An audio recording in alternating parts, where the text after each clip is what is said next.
चलिए, तो आज हम एक नया टॉपिक लेकर के आए हैं, parallel plate capacitor.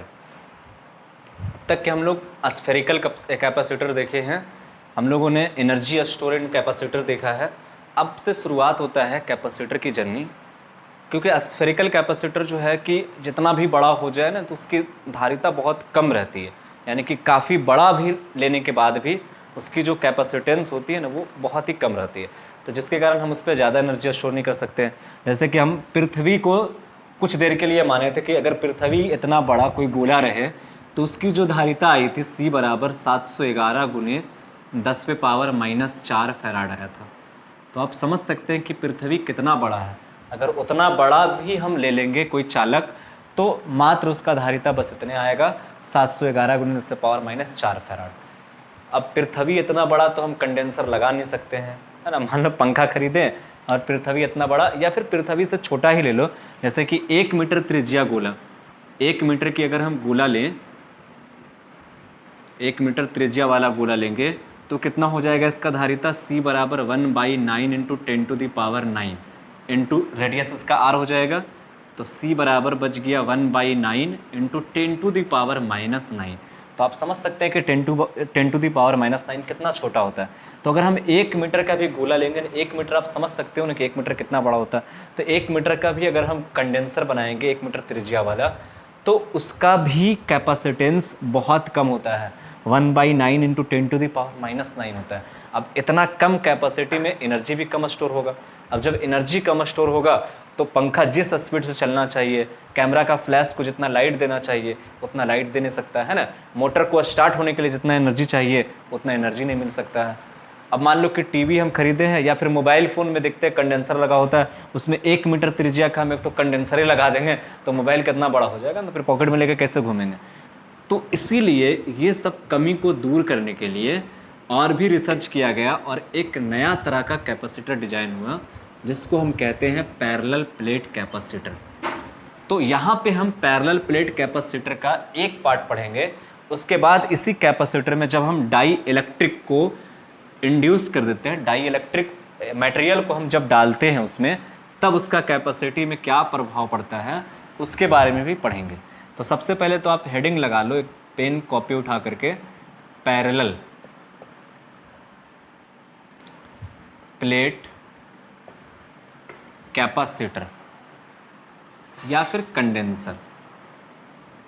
Parallel plate capacitor, समांतर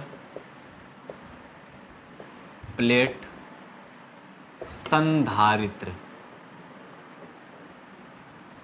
चलिए, तो ये आपका समांतर प्लेट संधारित्र। आज हम आपको सिखाएंगे भी कि कंडेंसर कैसे बनता है ना। चलिए, तो देखिए, कंडेंसर बनाने के लिए हमारे पास 2 प्लेट होना चाहिए। कितना प्लेट होना चाहिए? 2 प्लेट होना चाहिए, ठीक है। तो कंडेंसर बनाने के लिए 2 प्लेट चाहिए। एक प्लेट ले लिए और एक दूसरा प्लेट ले लिए, पूरा टेढ़ा टेढ़ा बन जाता है। चलो, 2 प्लेट है, मान लो ये प्लेट A है और ये क्या है, प्लेट B है, ठीक है। हम क्या करते हैं कि प्लेट A को चार्ज देते हैं, आवेश देते हैं, कहीं से ला करके प्लेट A को आवेश दे दिए तो इस पूरे प्लेट पे आवेश फैल गया। हमको पता है कि कंडक्टर पे आवेश देंगे तो आवेश क्या होगा, पूरे कंडक्टर पे फैल जाएगा। और प्लेट B को अनावेशित रखें तो जैसे हम प्लेट B को प्लेट A के नज़दीक लेके आते हैं तो प्रेरण के कारण प्लेट B पर भी आवेश आ जाता है। आपने पढ़ा होगा विद्युत प्रेरण के बारे में। तो प्रेरण के कारण क्या होता है, B पर भी आवेश आ जाता है। देख रहे हैं प्लस है तो ये माइनस को अट्रैक्ट करेगा, तो इस पर माइनस चार्ज आ गया, और इसका जो प्लस है वो इधर आ जाता है। लेकिन हम क्या करते हैं, यहाँ पे अर्थेड कर देते हैं, ठीक है, जिसके कारण इसका पूरा का पूरा प्लस पृथ्वी के साथ मिल करके न्यूट्रलाइज हो जाता है। चलिए, यहाँ तक समझने में कोई दिक्कत? अब एक चीज़ और समझना कि जब हम इस प्लेट को, जब B वाले प्लेट को हम नज़दीक लेके आते हैं तो जैसे जैसे नज़दीक लाते हैं ना वैसी वैसी इसका पोटेंशियल क्या होता है, घटते जाता है। हम B को अगर यहाँ पे रखें तो इसका पोटेंशियल अगर V था, अब इसी B को अगर उठा करके हम यहाँ पे लेके आएंगे तो इसका पोटेंशियल V से कम हो जाएगा। अगर यहाँ पे रखें तो A का पोटेंशियल 10 वोल्ट था, और जैसे ही हम इस B वाले प्लेट को यहाँ पे लेके आएंगे तो A का पोटेंशियल 8 वोल्ट हो सकता है, A का पोटेंशियल 9 वोल्ट हो सकता है, A का पोटेंशियल 6 वोल्ट हो सकता है ना। तो यानी कि पोटेंशियल A का घटते जाता है। और हमारा क्या इंटेंशन होता है कि हम बी को इतना नज़दीक ला के रखें कि ए पर हम आवेश जब दें, यानी कि ऐसा समझो कि ए का पोटेंशियल को बिना कम किए, ए का पोटेंशियल को बिना कम किए हम ए का आवेश बढ़ा दें, है ना। तो देखो होगा क्या कि जब हम ए का मान लो पहले से पोटेंशियल था 50 वोल्ट, कितना मान लेते हैं, ए का पहले से पोटेंशियल है 50 वोल्ट। अब हम जैसी एक बी नहीं था, अभी दुनिया में बी नहीं था, है ना, तो दुनिया में बी था नहीं। अब हम बी को जैसी लेके आए यहाँ पे, तो देख रहे हैं कि ए का जो पोटेंशियल है वो 50 से घट करके हो गया 30 वोल्ट। कितना हो गया, 30 वोल्ट। अब बी को तो हम यहाँ पे ला के रखे हैं, तो जैसी लाएं तो 50 से कितना हो गया 30, लेकिन हमको क्या करना है, इसको 50 ही रखना है। तो 50 ही रखने के लिए हम क्या करेंगे, इस पे और आवेश देंगे। तो प्लेट पे जब और आवेश देंगे तो इसकी धारिता क्या होगी, बढ़ जाएगी, क्योंकि सी बराबर क्या होता है, क्यू बटा भी। तो जब हम आवेश का मान को बढ़ाएंगे, ये बनावट में आपको, अगर आप सोच रहे हो कि सर तो बोले आपकी क्यू बढ़ाने से धारिता बढ़ता नहीं, लेकिन हम अभी डिजाइन कर रहे हैं, यहाँ पे डिजाइन कर रहे हैं, ठीक है।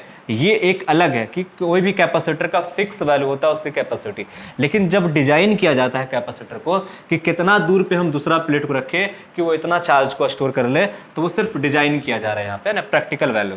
तो जब हम बी को नजदीक लेके आए तो इसका वोल्टेज 50 से कहाँ पहुंच गया, 30 पे। तो फिर से 50 लाने के लिए हम इसको क्या करेंगे, और चार्ज देंगे, क्योंकि जितना चार्ज देंगे उतना उसका वोल्टेज क्या होगा, इंक्रीज करेगा। आपको बताया था कि आवेश और विभव क्या होता है, एक दूसरे के समानुपाती होते हैं। तो आवेश बढ़ाएंगे तो भी का वैल्यू क्या हो जाएगा, बढ़ जाएगा। तो इसका आवेश प्लेट पे और देते हैं, तो जिसके कारण इसका भी 30 से फिर वापस कहाँ आ जाता है, 50 पे।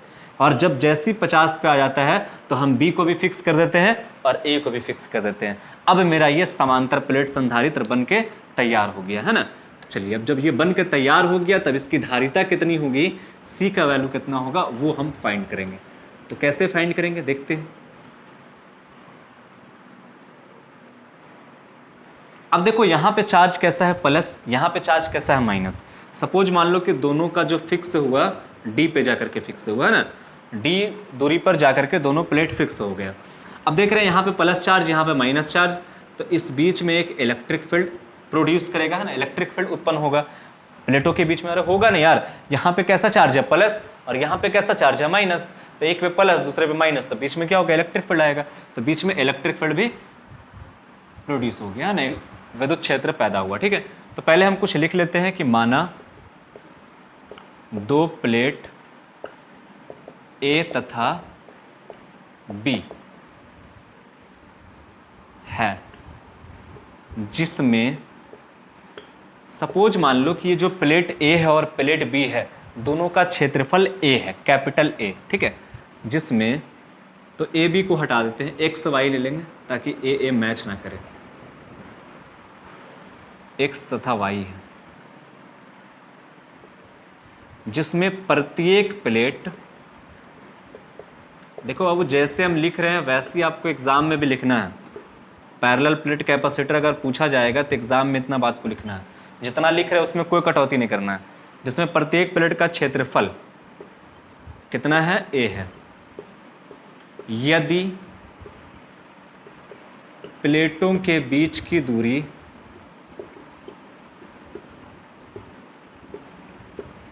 डी हो तथा प्लेट एक्स को क्यू आवेश दिया गया है,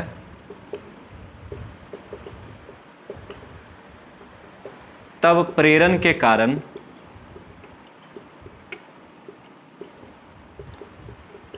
प्लेट बी पर, प्लेट वाई पर जितना इस पे प्लस दिए हैं उतना ही इस पे माइनस आ जाता है। आप इस तरह समझो कि जितना इस पे प्लस देते हैं उतना इस पे क्या होता है, माइनस, क्योंकि दोनों प्लेट क्या समरूप है ना। प्लेट वाई पर माइनस क्यू आवेश आ जाता है। चलिए यहाँ तक के कोई दिक्कत नहीं है ना। ये चीज आप समझ गए कि प्लेट एक्स को हम प्लस क्यू दिए तो विद्युत प्रेरण के कारण प्लेट वाई पे कितना आवेश आ गया, माइनस आवेश आ गया। प्लेट वाई को हम क्या किया, अर्थ हिट कर दिए ताकि इसका पूरा का पूरा प्लस चार्ज जो है वो कहाँ चला जाए, पृथ्वी के अंदर चला जाए, है ना। और बीच की दूरी कितना है, डी है। चलो तो अब इसके बीच में इलेक्ट्रिक फील्ड आ गया। मान लो सपोज कि फिलहाल के लिए कि अभी ये प्लेट जो है ना, प्लेट के अंदर में हवा भरा हुआ, मतलब x और y के बीच में क्या है, पूरा का पूरा पूर्ण रूप से हवा भरा हुआ। बाद में हम इसी को पढ़ेंगे कि ऐसी पैरेलल प्लेट कैपेसिटर रहेगा और बीच में कोई परावैद्युत माध्यम आ जाएगा। परावैद्युत माध्यम का मतलब जैसे कागज डाल दिए, मोम डाल दिए, माइका डाल दिए, अभ्रक डाल देंगे तो इसकी धारिता पे क्या प्रभाव पड़ेगा, इसको भी हम लोग पढ़ेंगे। अच्छा, वो जो माइका डाले हैं अगर हम आंशिक रूप से डालें, पार्शियली डालेंगे तो क्या प्रभाव पड़ेगा, पूर्ण रूप से डाल देंगे तो क्या प्रभाव पड़ेगा, वो सारा कुछ हम लोग देखेंगे, है ना। तो एकदम घबराना नहीं है, धैर्य रखो, पेशेंस रखो, सब कुछ पढ़ाएंगे आपको। तो माइनस क्यू आवेश आ जाता है। अब ऐसे लिखो कि यदि प्लेटों के बीच हवा भरा हो तब विद्युत क्षेत्र की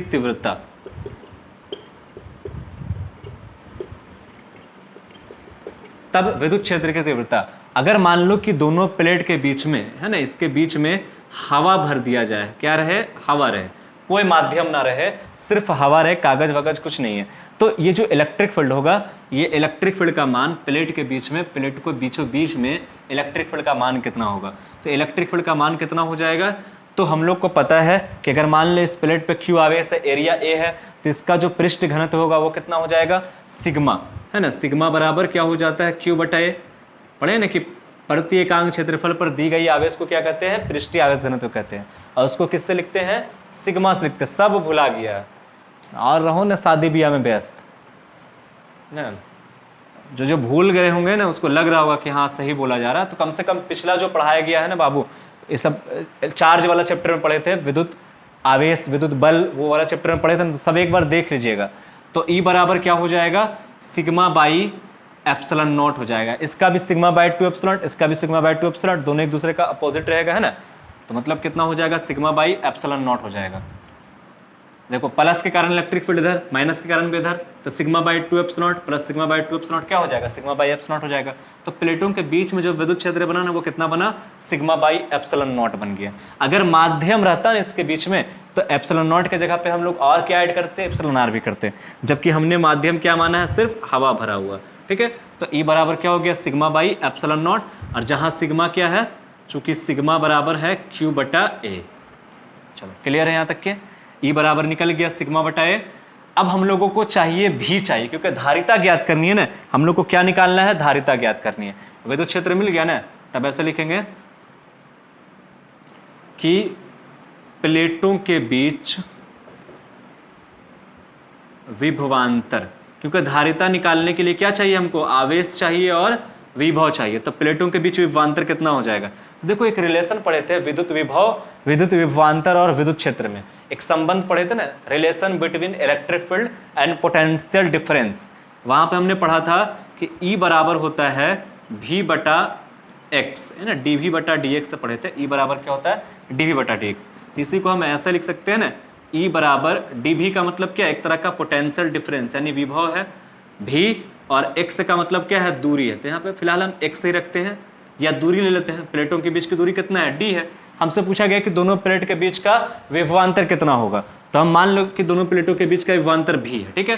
तो v बराबर क्या हो जाएगा, e बराबर v बटा d, तो v बराबर क्या हो जाएगा, e इंटू डी हो जाएगा। बहुत अच्छा, e इंटू डी, ई का वैल्यू कितना है, sigma by epsilon naught into D. ठीक इसी तरह से हम जब भी पैरेलल प्लेट कैपेसिटर का कैपेसिटेंस निकालेंगे तो पहला स्टेप मेरा क्या होगा बाबू, पहले हम ई निकालेंगे, उसके बाद भी निकालेंगे, है ना। जैसे अब कुछ भी रहे, जैसे इसके बीच में अगर आंशिक रूप से कोई मटेरियल डाल दे हम, है ना, डाइलेक्ट्रिक मटेरियल डालते, तो पहले हम ई निकालेंगे। हो सकता है फिर वो E1 E2 E3 में बढ़ते चले जाए, तो जितना बार भी बटेगा तो पहले ई फिर भी उसके बाद सी निकालेंगे। बस ये याद रखो, पहले ई फिर भी उसके बाद सी, उल्टा है ना, सी पहले आता है ना, लेकिन यहाँ पे क्या है, पहले ई फिर भी तब सी, ये याद रखिएगा।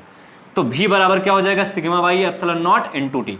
अब भी निकल गया, अब हम लोग को क्या निकालना है, तो हम लोगों को निकालना है धारिता निकालना है। तो धारिता, चूंकि धारिता बराबर ऐसे लिखेंगे, तब समांतर प्लेट संधारित्र की धारिता, समांतर प्लेट संधारित्र की धारिता। तो धारिता बराबर क्या हो जाएगा फॉर्मूला Q बटा V हो जाएगा। C बराबर क्या होगा Q बाई V। चलिए तो Q तो हमको पता है नहीं, है ना, तो Q बराबर हम यहाँ से निकाल सकते हैं, इस इक्वेशन से निकाल सकते हैं ना। तो Q बराबर क्या हो जाएगा सिग्मा इंटू ए। तो चूंकि Q इज इक्वल टू हो जाएगा सिग्मा इंटू ए, तो C बराबर क्या रखेंगे सिग्मा इंटू ए बटा V। V का वैल्यू क्या है sigma by epsilon naught into D, sigma into D बटा एप्सिलॉन नॉट। सिग्मा ने सिग्मा को मार दिया, एप्सिलॉन नॉट ऊपर चला जाएगा, तो C बराबर हो जाएगा एप्सिलॉन नॉट ए बटा डी। ये आ गया बाबू पैरेलल प्लेट का कैपेसिटेंस, है ना। समांतर प्लेट संधारित्र की धारिता, जब प्लेटों के बीच में क्या भरा हो, हवा भरा हो, तब क्या होगा C बराबर epsilon not A by D. कब होगा ये, जब प्लेटों के बीच वायु भरा हो, क्या भरा हो, वायु भरा हो, है ना। चलिए अब इसको आप अच्छे से नोट डाउन कर लीजिए, एकदम प्यार से सुंदर सुंदर अक्षरों में, है ना।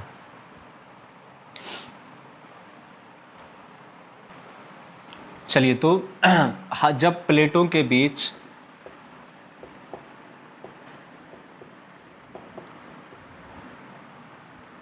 हवा भरा हो,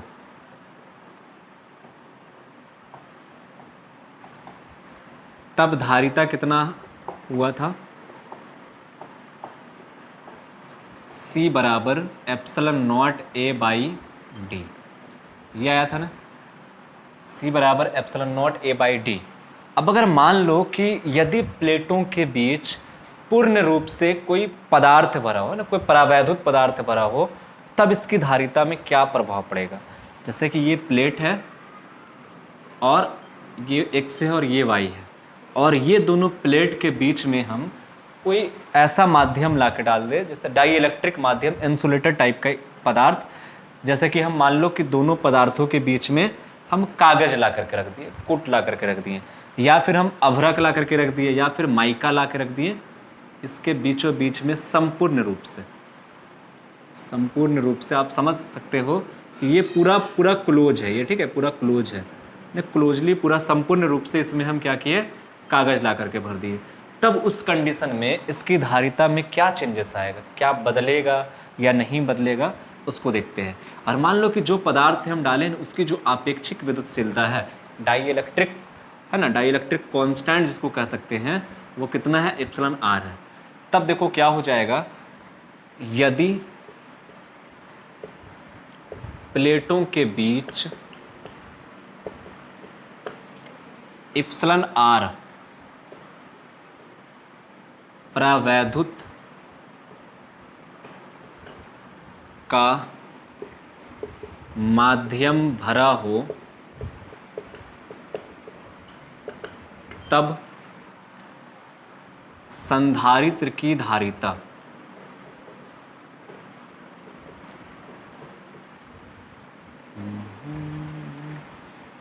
क्या हो जाएगा, C बराबर, तो देख रहे हैं कि जब एप्सिलॉन आर वाला माध्यम आ जाएगा ना, तो इलेक्ट्रिक फील्ड का मान क्या हो जाएगा, sigma by epsilon naught into epsilon R. यानी कि जहाँ पे एप्सिलॉन नॉट है, अब उसके साथ में क्या ऐड हो गया, एप्सिलॉन आर ऐड हो जाएगा, है ना। आ करके ये क्या किया, इसकी धारिता को बढ़ा दिया, लेकिन जब ये चला जाएगा तो फिर से क्या हो जाएगा, घट जाएगा, है ना। तुम नहीं आते तो अच्छा था, है ना, आंखें ना जाते तो अच्छा था। अगर आके चला गया तो फिर इसका क्या होगा, धारिता घट जाएगा, है ना, नहीं आता तो ही अच्छा रहता। तो आप समझ रहे हो कि अगर हम किसी परावैद्युत माध्यम को समांतर प्लेट के बीच में डाल देंगे तो उसकी धारिता क्या होती है, बढ़ जाती है। जिस तरह का माध्यम डालेंगे, जितना परावैद्युत वाला माध्यम डालेंगे, उतना गुना बढ़ जाएगा। अगर हम दोनों को डिवाइड करके देख ले तो देखोगे आएगा, पहले वाला जो था उससे उतना गुना बढ़ जाएगा दूसरा धारिता।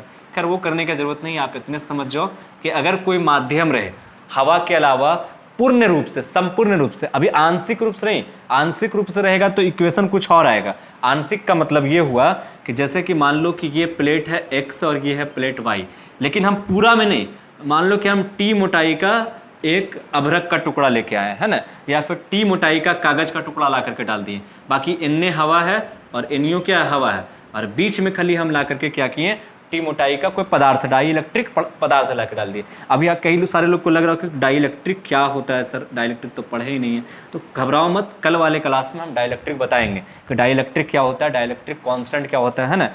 बेवफा टाइप का ये है डाई इलेक्ट्रिक, विरोधी टाइप का बोल सकते हो। तो ये डाई इलेक्ट्रिक जब डालेंगे आंशिक रूप से तो इसकी धारिता कुछ और आएगी, ऐसा नहीं आएगा। ऐसा नहीं कि मतलब मान लो कि ये एप्सिलॉन आर माध्यम है तो ये फॉर्मूला लगा करके बना देंगे तो गलत हो जाएगा, क्योंकि इधर हवा है इधर हवा है, तो इधर इलेक्ट्रिक फील्ड का वैल्यू रहेगा, भले बीच में घटेगा लेकिन इधर उधर तो रहेगा, सेम रहेगा ना, तो कुछ और आएगा। चलिए ठीक है।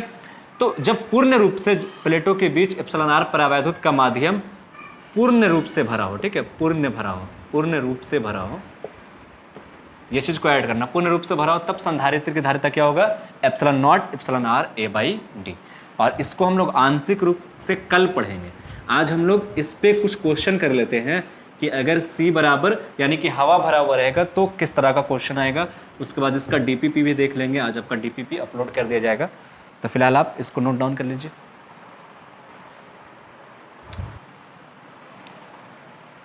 चलिए, तो आज हम कैपेसिटर का जो क्वेश्चन है पैरेलल प्लेट कैपेसिटर से है ना, पैरेलल प्लेट कैपेसिटर से जो क्वेश्चन दिखता है ये, तो पहला क्वेश्चन क्या कह रहा है कि एक समांतर प्लेट संधारित्र में प्रत्येक प्लेट का क्षेत्रफल 1 mm² है। यदि प्लेटों के बीच की दूरी 10 mm है तब A नंबर में संधारित्र की धारिता ज्ञात करें।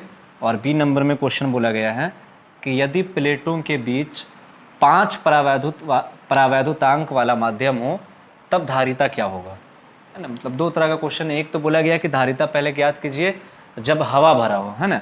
ए में कुछ ऐसा होना चाहिए इस क्वेश्चन के, संधारित्र की धारिता ज्ञात करें कि जब हवा भरा हो, जब हवा भरा हो, आप ऐड कर लीजिएगा क्वेश्चन में। और बी में क्या है, यदि प्लेटों के बीच 5 परावैद्युतांक वाला माध्यम हो। तो पहले हम ए वाला का सॉल्यूशन करते हैं। ए का सॉल्यूशन क्या होगा, तो क्वेश्चन में क्या दिया हुआ है कि प्लेटों का एरिया, एरिया को किससे लिखते हैं, ए से। ए दिया हुआ है 1 mm², कितना दिया हुआ है 1 mm²। तो mm² को जब हम चेंज करेंगे तो 10⁻³ और स्क्वायर है ना, तो इसका स्क्वायर कर देंगे मीटर², यानी कि फाइनली जो आंसर आया वो 3 दूना 6 हो जाएगा मीटर²। स्क्वायर इंटू स्क्वायर है ना, यानी कि यहाँ पे गुना का साइन होता था, 3 दूना 6, ये एरिया निकल गया।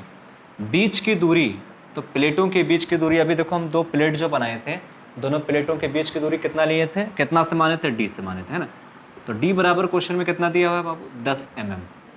मैं कह रहा हूँ क्वेश्चन की संधारित्र में प्रत्येक प्लेट का क्षेत्रफल इतना है और बीच की दूरी कितना है, 10 mm है, तो 10 mm हो गया। यानी 10 गुने mm का मतलब 10⁻³ मीटर।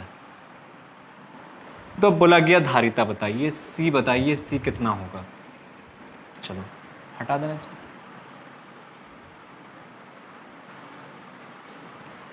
तो C बराबर हमने फॉर्मूला पढ़ा है ε0 A/d। ε0 A/d जब हवा भरा हो, है ना, जब हवा भरा हो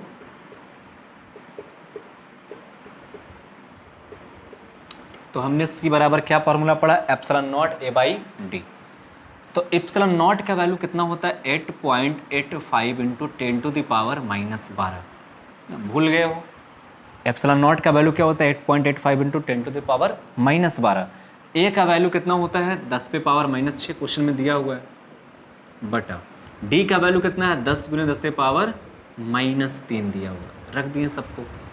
फाइनली क्या बचा, 8.85 इंटू, यहाँ देख रहे हैं -12 और -6, इसको उधर, चलो यहीं पे कैलकुलेशन कर लेते हैं। 8.85 इंटू 10⁻12 और 6 कितना हो जाएगा, -18 बटा 10 × 10⁻3। तो यहाँ पे कुछ नहीं तो 1 है, 1 में से 3 जाएगा तो कितना बचेगा, -2, तो -2 हो गया। अब ऊपर में 8.85 इंटू 10⁻18 और -2 जब ऊपर जाएगा तो क्या हो जाएगा, +2 हो जाएगा, है ना, 10⁻2। तो 18 में से 2 जाएगा तो हो जाएगा 16, 8.85 इंटू 10⁻16। ये आपका आंसर हो गया ए नंबर का। बी नंबर क्वेश्चन में क्या बोला है, बी में क्या बोला है कि यदि प्लेटों के बीच हम 5 परावैद्युत वाला माध्यम डाल दें, क्या बोल रहा है कि प्लेटों के बीच 5 परावैद्युतांक वाला माध्यम डाल दें तो क्या हो जाएगा। तो हमने अभी बताया था कि जितना परावैद्युतांक वाला माध्यम डालेंगे सिर्फ हम उतना से गुना कर देंगे, है ना, वही आपका आंसर आएगा। लेकिन फिर भी हम सॉल्यूशन करके देखते हैं कि जब माध्यम हो तब हम C का वैल्यू क्या मानते हैं, C का जो फार्मूला है epsilon not epsilon R A by D आता है ना। तो epsilon not A by D इसका वैल्यू देखो क्या आया, देखो बाबू epsilon not A by D समझ रहे हो ना, आपकी तीनों का जो वैल्यू आया है वो वैल्यू कितना आया 8.85 गुने 10 पे पावर -16। तो बच गया अब सिर्फ क्या है यहाँ पे इप्सिलॉन आर बच गया। और क्वेश्चन में जो है इप्सिलॉन आर यानी कि परावैद्युतांक अपेक्षिक परावैद्युतांक का मान क्वेश्चन में 5 दिया हुआ है। तो 8.85 into 10 to the power -16 into 5 कर लेंगे। 5 पचे 25, 8 पचे 40 और 2 42 और 8 पचे 40 और 4 44। तो 44.25 into 10 to the power -16 farad हो जाएगा। यहाँ पर भी फैराड लिखेंगे, -16 फैराड हो जाएगा। चलिए तो कोई दिक्कत नहीं, बहुत ईजी सवाल था, है ना, अपने से बनाने वाला था क्वेश्चन, तो अपने से बना करके जरूर देखना एक बार, वीडियो पॉज करके। आगे लो, आगे पढ़ने से पहले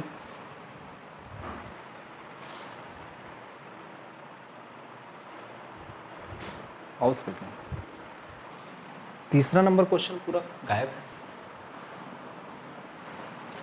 चलिए तो पहला क्वेश्चन तो आपका क्लियर हो गया है, सेकंड नंबर अपने से बना के देखिए। चलिए सब लोग पहले अपने से एक बार क्वेश्चन जरूर बना के देखिएगा। मोबाइल सो करके नहीं पढ़ना है, ऐसा नहीं कि मतलब है ना घर में पंखा चला लिए सो गए हेडफोन लगा करके और पढ़ रहे हैं, सो के नहीं पढ़ना है, बैठ करके ही पढ़ना है। कहीं पर भी अगर चेयर है तो चेयर पे रख करके, चेयर पे बैठ करके पढ़िए, लेकिन अच्छे से पढ़ना है, पढ़ने वाला तरीका के साथ पढ़ना है। ऐसा नहीं कि घर पे है तो कभी भी पढ़ रहे हैं और जैसे तैसे पढ़ रहे हैं, तो वो काम नहीं करना है। चलो एक बार देखो बना करके इस क्वेश्चन को।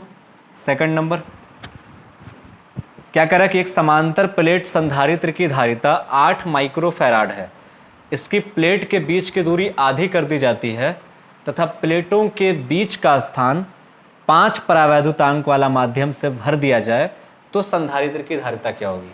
देखो ऐसा क्वेश्चन जब भी आए कि पहले इतना था बाद में इतना है, तो मन में आ जाना चाहिए कि 2 समीकरण बनेगा। कितना समीकरण बनेगा 2। ऐसे हम लोग आगे भी कई सारा क्वेश्चन करेंगे ना, पहले भी कर चुके हैं कूलॉम का नियम में कि पहले दूरी इतना था बाद में दूरी इतना कर दिए तो लगने वाला बल का मान कितना होगा। तो जो पहले था वो अपना एक समीकरण बनाएगा, जो बाद में आएगा वो अपना एक समीकरण बनाएगा ना। जैसे जैसे एंट्री होते जाएगा लोगों का वैसे वैसे अपना अपना है ना सब राय देता है। तो सेकंड नंबर क्वेश्चन को सॉल्यूशन करते हैं। एक समांतर प्लेट संधारित्र की धारिता पहले से है 8 माइक्रोफैराड। कितना है 8 माइक्रोफैराड। तो सपोज हम मान लो कि ये है समांतर प्लेट संधारित्र और इसके बीच की दूरी हम मान लेते हैं d, और प्लेटों का जो एरिया है ना वो एरिया कितना मान लेते हैं a। यहाँ तक समझने में कोई दिक्कत। प्लेटों का एरिया a, बीच की दूरी d। तब इसकी जो धारिता होगी फर्स्ट केस में, जब धारिता हमारे क्वेश्चन में दिया हुआ है 8 माइक्रोफैराड, तो उसके लिए जो समीकरण बनाएंगे C बराबर epsilon not A by D, क्योंकि पहले केस में प्लेटों के बीच में कोई माध्यम नहीं है, हवा भरा हुआ। दूसरे केस में बोला गया है कि 5 परावैद्युतांक वाला माध्यम है, पहले केस में तो कुछ है ही नहीं है। तो C बराबर क्या हो जाएगा epsilon not A by D. अच्छा C का वैल्यू क्वेश्चन में कितना दिया हुआ 8 माइक्रोफैराड, तो 8 into 10 to the power -6 is equal to epsilon not A, क्योंकि हमने एरिया कितना माना है और बीच की दूरी कितना माना है d, तो एक इक्वेशन हो गया। आगे बोला गया क्वेश्चन में कि प्लेटों के बीच की दूरी, ऊपर लाना, आगे क्वेश्चन में क्या बोला गया है कि यदि प्लेटों के बीच की दूरी आधी कर दी जाए, पहले वाला से 8 माइक्रोफैराड तक के, तो एक इक्वेशन बनी गया ना epsilon not A by D. अब आगे क्या बोल रहा है कि प्लेटों के बीच की दूरी क्या कर दें हम आधी कर दें, तब क्या होगा, यानी कि जब प्लेटों के बीच की दूरी, ऊपर कर दो,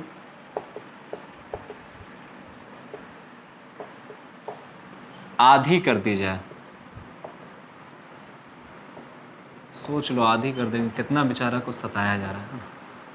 आधी कर दी जाए तथा इनके बीच 5 परावैद्युत वाला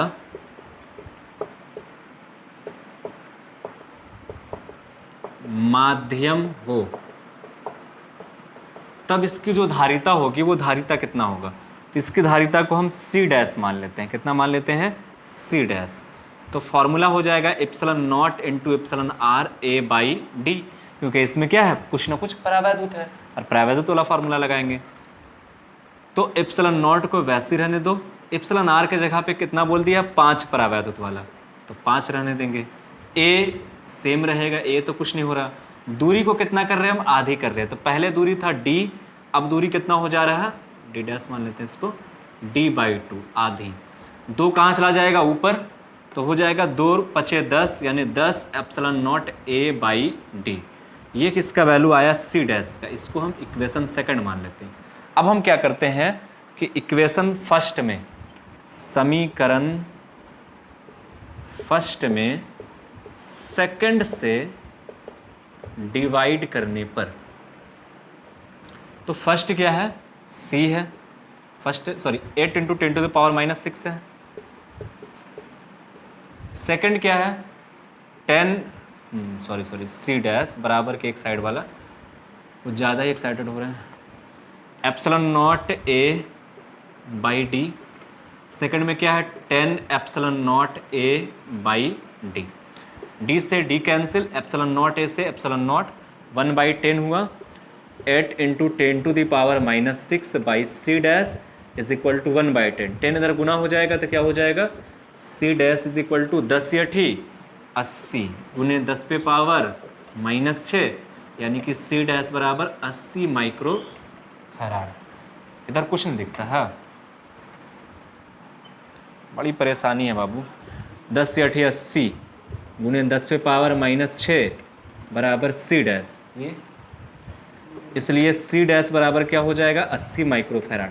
देखो जब भी परेशानी है तो है ना, इसका मतलब ये तो नहीं है कि हम पढ़ाएं नहीं। चलो, बिना परेशानी वाला ज़िंदगी भी ख़राब है। आपके ज़िंदगी में अगर सब कुछ रहेगा तो आप जी नहीं सकते हैं, है ना। सब कुछ रहने के बावजूद भी तो जीने के लिए कुछ ना कुछ कमी चाहिए। चलिए तो इसको अच्छे से नोट डाउन कर लो।